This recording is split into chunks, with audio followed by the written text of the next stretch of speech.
Do you ever feel stuck when you're sitting down with your art journal? Maybe you're feeling a bit overwhelmed by all your supplies, or you're just not sure where to start.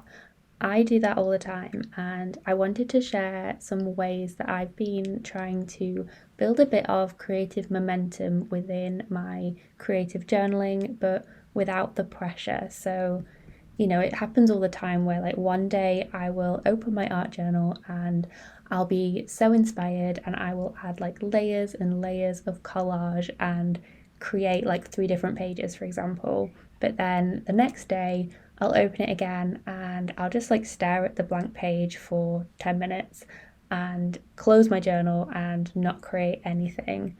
And I think hosting the daily junk journaling challenges that I have for the past few years, so Junk Journal January and Junk Journal July, that really taught me that creative momentum isn't about these constant bursts. So it's more slowing down, I think, to take in the details and making that space to make. So just like rest is necessary for our health, so are pauses for building up creative energy and just refilling our creative wells, I suppose. But there are some days when I sit down with my art journal or my junk journal and I just want to get the ball rolling. And, it's like that saying goes of inspiration exists, but it has to find you working. So finding a balance between slow creating and also showing up, like not using that I'm creating slowly as an excuse almost to not create when there are days where I do want to actually, get the collage papers moving, put some paint down on the pages. It's a work in progress, but I wanted to share 4 small ways that I've approached building this momentum within my creative practice lately. And just in case you're wondering about the journal page that I am working on here, I'm using my Catalysts and Curiosities prompts, which is from a free newsletter that I'll leave all the information down below if you are curious. So the first little way that I am building momentum is to start with a signal, I've called it. So making that fresh cup of tea or coffee, for example, gathering your supplies and pressing play on your favorite playlist. Anything that lets my brain know that it is creative time, and it just kind of signals to me that I am making the time and setting the scene, I suppose, for creating. So it's just sort of getting ready. I'm not necessarily doing anything within my journals, but I am just getting myself in that creative mindset. And I find that even just making that shift from just, we all do it, you might just be like sat scrolling on Instagram or something, like going from that and just thinking like, oh, I wish I was creating, to taking those small little actions to actually get into that creative mindset can really help. So yeah, starting with a signal is something I find really helpful. The next one is to start simple. So I'll tell myself, okay, I'm going to do one thing on this page. I'm going to, write down one quote, or I'm going to add one piece of ephemera onto the page. And I set it like really, really low bar for entry in terms of what I'm going to do on the page. And I tell myself, I'm just going to do this one thing. I don't have to do anything else. There's no expectations for me to create a full page. There's no expectations for me to finish anything. I'm just going to do that. And you know what? More often than not, I actually keep going. Like, it kind of snowballs. I'll add one thing and then I'll go, oh, actually, maybe I could also add a bit of washi tape, or maybe I could, do something else on the page. But just starting simple and with like no expectations around actually what I'm going to create, I think just really helps to ease me into that page sometimes if I'm not feeling sure about necessarily what I even want to do, because you just have that one action that you're going to do, and then you can kind of go from there. Like, oftentimes, sometimes I will just add that one thing and I'll go, okay, that's great, like I'm going to move on now, and I'll go and do something else. But I just know that I've at least done something, and I have, I don't know, picked up my journal, I've touched the pages, and I've added one small thing, and it kind of keeps me connected to it.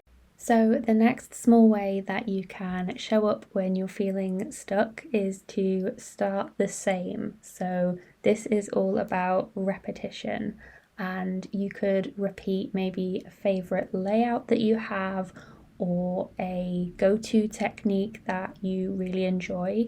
Anything that removes the barrier of deciding what you're going to make or what you're going to do. So, you don't put too much thought into overthinking like which of my supplies am I going to use, what shall I draw, what shall I paint.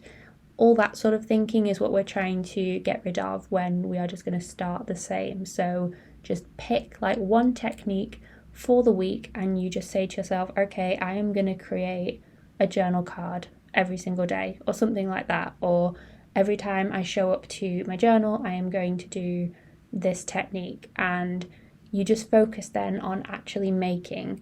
It's not to say that then that's all you do when you are art journaling, but that is your like gateway in. So it's almost a bit like a warm up, I suppose, of like, okay, when I sit down with my art journal, I'm going to do a warm up and I'm going to get started by maybe like just laying some collage papers down. That's going to be like my thing that I'm going to do at the start. What you do afterwards, if you feel like continuing, can change, but it's just having that like not deciding what you're going to do. So rather than sitting in front of your journal and thinking, okay, do I want to do jelly printing? Do I want to do collage? Do I want to do stitching? Do I want to do, X, Y, and Z?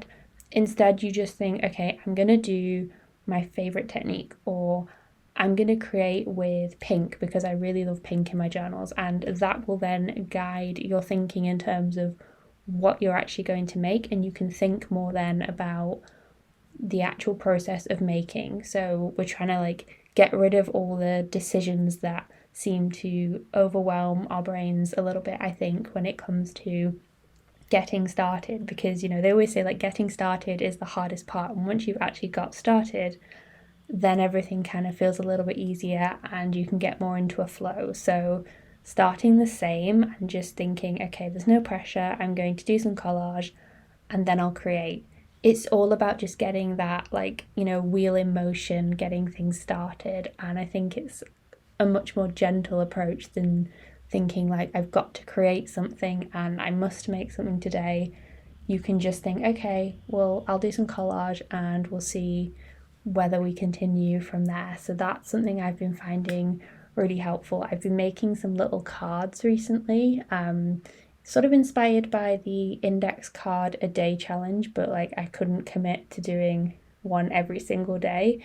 But I kind of did a bit of a formulaic approach to it. So I was using a card that was A7 in size, and I always started by adding a washi tape border around the edge as a way of creating some negative space, so a border. So I ended up taking the washi tape off once I had added my collage and my watercolor, but I sort of went with following those steps, so like creating the space on the little card that I wanted to work on.